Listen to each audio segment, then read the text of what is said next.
Enzo, are we building you a garden today? It's a very busy day today. We're going to be planting a dog-friendly garden for Enzo here and my friend Roxanne. So we're actually in New Jersey, which is the same zone as me. We're in zone 6B still, but we're going to be trying to plant a garden that will be safe for Enzo, all full of veggies, and we're also doing it on a budget. So if you're looking to see how to set up a garden from start to finish on a budget, this video should be pretty helpful for you. We already went over to Home Depot and grabbed the supplies that we needed.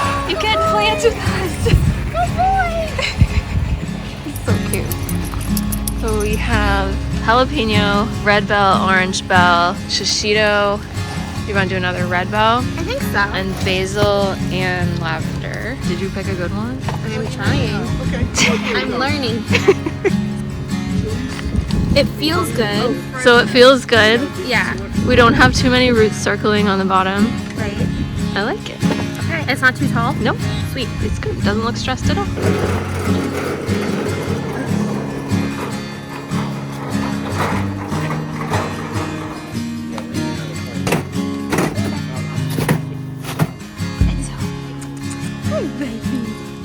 What do you think of your garden?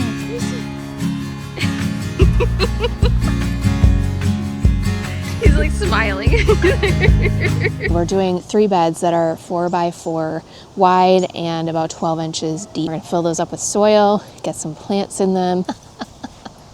He's so excited. It's Enzo's day. We're gonna build him a garden. The guys are actually chopping up the wood for the beds, and once we get those cut, we can just screw them all together and get them filled. What do you think, buddy? Ready to get planting? Let's do this. So this is the corner. He's just doing laps around me. We're gonna be doing the beds in, so they're gonna do like one there, one there, and one there. Having them elevated in general is gonna help a lot with keeping pests and dogs out of the beds, but they're only 12 inches off of the ground, so there's still the opportunity there. Enzo's not really a dog that gets into things, so there's a couple things going into these beds that were added by Roxy last minute that are not dog friendly. Feel that. Feel that groove. Can't even tell that this was cut in 2 different times. Oh, I see what you mean. You had to, yeah, make 2 cuts to get the full width of Flawless. it. So we're cutting 8-foot boards down to 4 feet, or 12 feet by 2 inches thick. These are all the plants that I brought from home. So I have a bunch of different tomatoes, basil, marigolds, zinnias, cucumbers. There's a bunch of perennial flowers, like some hydrangeas, and we've got a whole bunch of strawberries in here too, and Swiss chard. And then we grabbed a couple more things. We have some lavender, a bunch of peppers. You think that we should just be able to, we're gonna snap our fingers and we'll have a garden? Or we can clap. We already forgot the screws, so I think we're gonna try to plant some strawberries and see how that goes. Yeah. While Mike gets the screws. I have a Japanese hand hoe, Okay. very sharp. Will cut your hand off. Ooh, don't do that. So you've got little guys here. Thankfully they're really small, but you kind of like go in at an angle and then pull it toward you. Okay. And this is just gonna kind of knock loose the roots. It doesn't get through everything, so if it's something super invasive, it won't really help much. There's like brick dust here too. So where do you want the strawberries though? Because I kinda want them down just there. that section. I think so, yeah. Okay. I'm not super worried about like spacing the strawberries a certain way either. Okay. Like we're just gonna kind of chuck them in here. Cool. What I grabbed was actually, they're called runners. Do you know what that is? Nope. They like produce these little offshoots called runners, and then those little stems root themselves in the soil. So every year there's like more and more strawberries. That's how I spread. Make it like that. Yeah. And then add the wood after. Yep. Cute.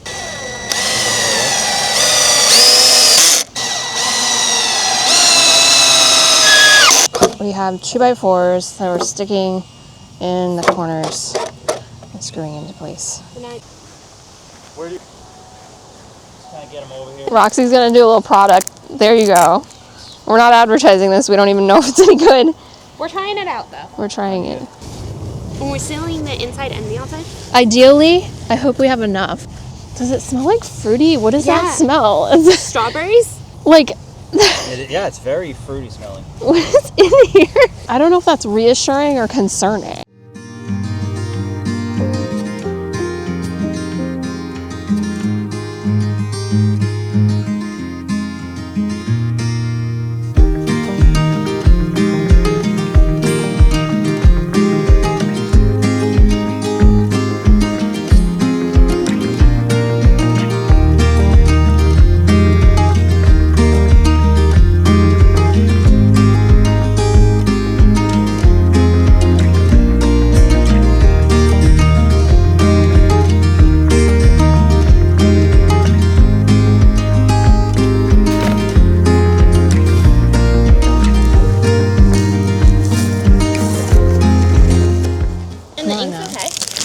Yeah, so actually, I get this question a lot. Yeah. And most often, they're using a vegetable-based ink. Really? It's actually usually soy, so I'm surprised it doesn't bother you. No. The glues are also, if they glue the box together, Yeah. usually vegetable-based. I like to do the cardboard like 2 layers thick. Okay. Usually, if we have enough. Roxy got this area finished, so I'm going to throw the runners in. I'm just doing like a staggered pattern. I'm not really worrying about spacing them a certain way. Because eventually they're just going to Exactly, take over, right? They're going to decide they don't care about spacing, so why should I care? Yeah. So the strawberries have like a crown. If you feel it, it's just kind of like it bulges at the bottom and it's like hard. And so you don't want to go above that. Like you don't want to bury it here. You just want to keep it right around the top of the crown. Okay. So they don't need to go very deep. Like the roots are generally pretty shallow. We can't do too many, right? Like, No, I'm just spacing them like roughly 6 to 8 to 12. Like it's not anything precise. gotcha. Because I'm just thinking like, okay, how can we make this area look full Yeah. without making them so crowded that they're already crowded by the time they get established. So this is what the runner looks like. Okay. So this had another plant at the other end of it. Interesting. Yeah. And you could cut the runner and both ends are Yeah, okay? yeah. Cool. We got beds made. We put the sealant on them. It's had some time to dry. We're going to put the rest of the cardboard down, then all the soil, and then all the plants. Bounces out.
believe you know what you're talking about. You're literally such a taught me. professional. You taught me well. I've taught you how to move dirt around. Where were you trained? Absolutely. The Cottage Peach classroom. Yeah. Hey!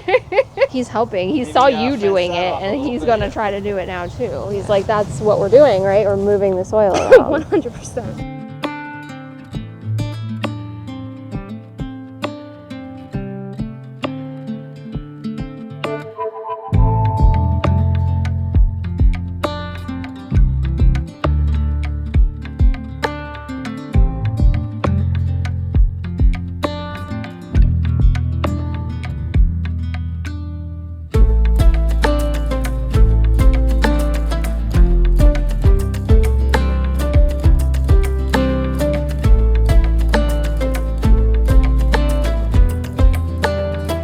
I always start with my transplants because once you put the seeds in, it's like harder to remember exactly where you put them.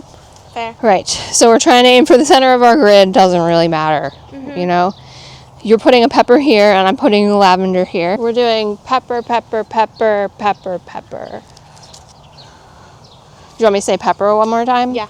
We've been friends for so long. I feel like we have like a banter that like other people are gonna watch and be like, What are you they're talking about? they're weird. Well, we are weird. See, this is what I was a little worried about. They're like really into each other. They're We like, put it in a pot and just keep them together. we don't have to put it in a pot, but I think we might have to sacrifice one. Okay. whatever. We'll just leave it for now. We can cut it later. Oh, this is so cute. Look at us. We're like little besties planting together. It's gonna make a great garden video. Can I push hard? Yeah, you want to firm it in. Maybe not that hard. I love how the boys are just like chilling in the background. To be fair, they did A lot of work. a lot of heavy lifting today for us. These shishitos I really like to blister. What does that mean? Like I just put them in a cast iron pan and I burn the outsides. Ooh. Yeah, and then you put them on pizza. So if the roots were really root bound, you could squeeze it a lot to loosen it, but you don't have to because they're fine. Look what I did. Sorry. You killed my lavender! No, I picked it for you preemptively. Okay, so what can we make with it? Mimosas? Lavender mimosas? I don't think there's enough. That was much better padding on that one. Thank you. That's my point. It's interesting because like when you garden by yourself on the internet, you don't really get that feedback of like telling someone how hard to push or not push. Well, just don't go like this and your butt won't be in the video. What goes right here? We're doing a seed there, so we're not there yet. So come over this way. Oh, sorry. I didn't know we were labeling them. Girl, I can't tell one thing from another. You will tell when it grows, and This is true. then you can FaceTime me and be like, what is this? Okay, see these two squares? Yeah. You're just doing like a triangle shape of these three in these Okay. spots. What am I planting? These are zinnias. Oh, pretty. These are really good for attracting beneficial pollinators. Okay, yeah. And then your marigolds actually repel bad bugs because they're We like them. stinky. We like marigold. Yeah. What now? This was chard. So these are one of my favorite plants to grow simply because the roots are the same color as the upper part. Like this is It's yellow, pretty. but then this red one will be pink. Oh, cool. So they've actually multi-sown these in here, you can see, like they're Yeah. growing really close together. And at this point, like with all this circling, I feel like if I try to separate them, it will do too much damage. Yep. But there is one tiny one here, so I'm just gonna pull that off. Okay. If you really wanted it to thrive, you would sacrifice one of these big ones too. Swiss chard in particular, it's very much a diva. Like the roots are tender. That makes sense. They're picky. So I would just do one, like right in the middle of that square, Okay. and I'll do another in the middle of this square. And what goes in this corner? Oh, a squash. Seeds, yeah, we'll do seeds. See, look how cool that is. That's pretty. Can my hair be that color? Right? I miss when my hair was that color. I was so cool then. You were. Thanks. You're not anymore. No. The peppers I know will need stakes as they get bigger. Will these need stakes or they just kind of go on their own? No, these are just the leafy greens. They don't need a ton of support. And once I Honestly, clip them, they'll keep growing back? Yeah, you pull from the outside on these, so the biggest leaves from the outside, and then see how the smaller ones are in the center. Yeah. They'll just keep kind of growing out from the center. With the peppers, sometimes you don't even have to stake them. Really? If you plant them like this and they grow bushy enough, they sort of hold each other up. Oh, cool. You can though. I mean, there's no harm in it. Are you supervising us?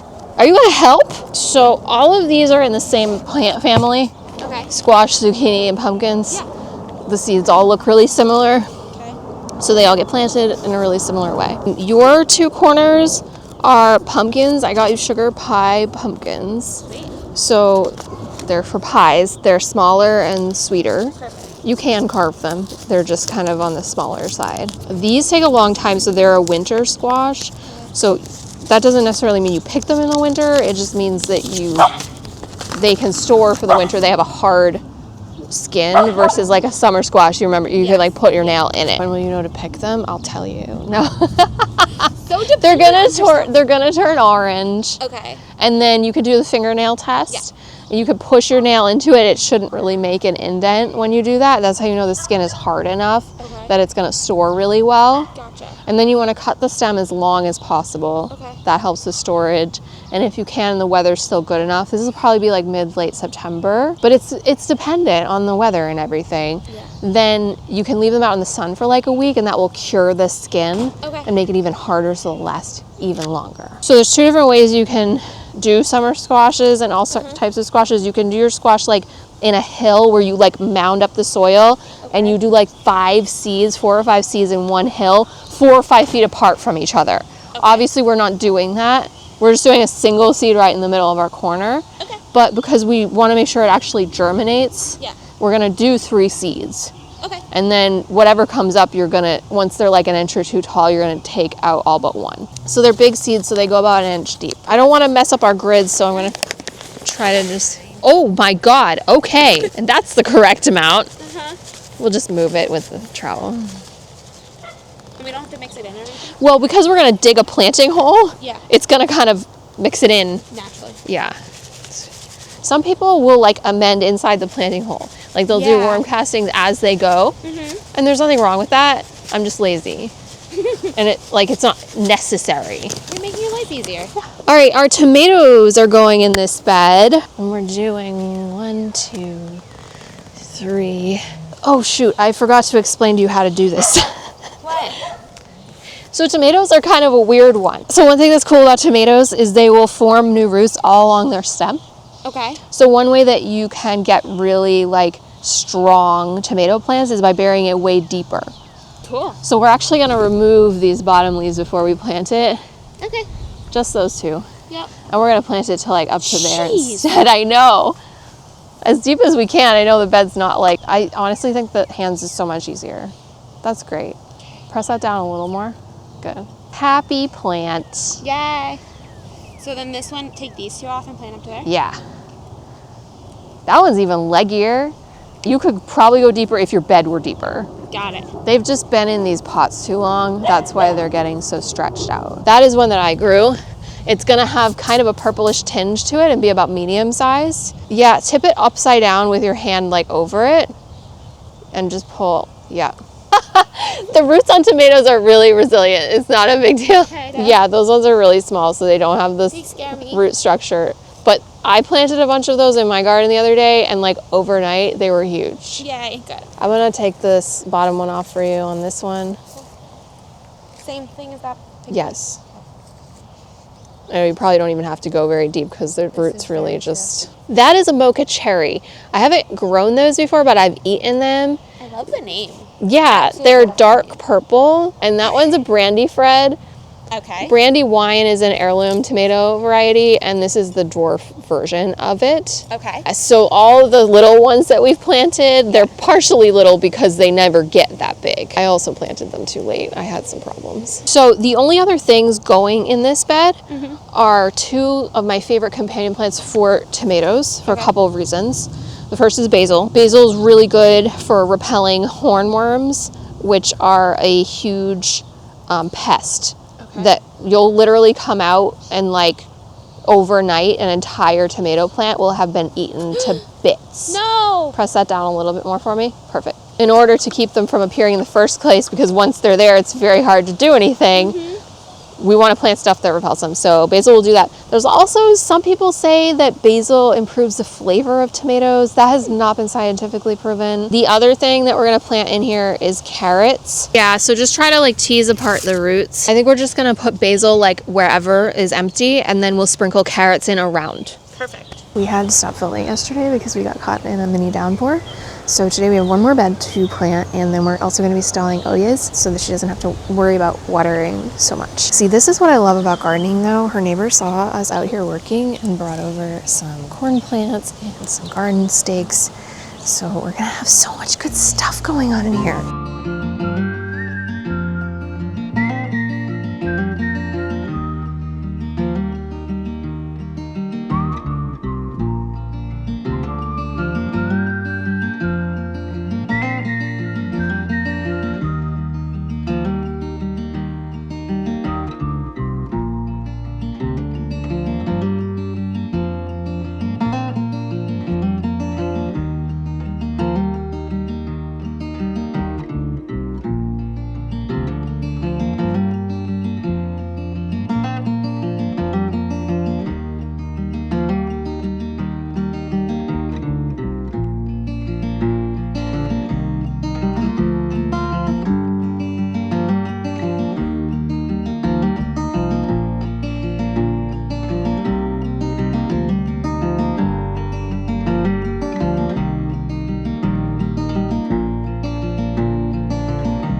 All right, so this is our pepper bed. We've got a yellow bell, a red bell, a shishito, jalapeno, and I think like a banana pepper. And then zinnias, marigolds, some Swiss chard, some lavender, and each of the corners has a squash, a pumpkin, or a watermelon. This sweet corn is gonna go in a different bed. This is our tomato bed. Tomatoes are not something I would recommend for a dog-friendly garden if this is something that you were planting or you're worried your dogs are gonna eat it. We're not super worried about Enzo, and we're also going to be putting cages over it, so there will be a physical barrier in place to prevent him from munching everything. And we also did a bunch of baby basil, some bigger basil that's got some transplant shock, some more Swiss chard, and some little dwarf tomatoes in the corners. This is more of like our herb bed. So we have this A-frame trellis here where we're growing market more cucumbers along the wall, and then I actually put lettuce seeds in the center line so they'll get a little bit of shade, and hopefully she'll be able to have lettuce a little bit later into the year because they'll stay cooler. I did some rosemary propagations there, so eventually she'll have to move those, but while they're small she can have 3 in one block. Some chives, some dill, more marigolds and zinnias, some thyme, and some oregano from my garden that are just going to propagate in place. And then we're doing green bean seeds in all the empty spots, as well as more lettuce. And then we've got our Oyas aren't in, so these will water up to 2 feet away on all sides. Since it's a 4-foot bed, it should each reach all the edges. We'll have to surface water until everything is fully established, but once that's done, the only other thing that's left to plant is this little apple mint, which is going to go in a container. All right, guys, thank you so much for gardening with me today. It was really fun to put somebody else's garden together, but it's going to be so weird because I'm not going to really get to watch it grow and progress, except I know Roxy's going to FaceTime me about it all the time, so it'll work out. Make sure you hit like and subscribe so you don't miss future videos like this one, and I'll see you next time.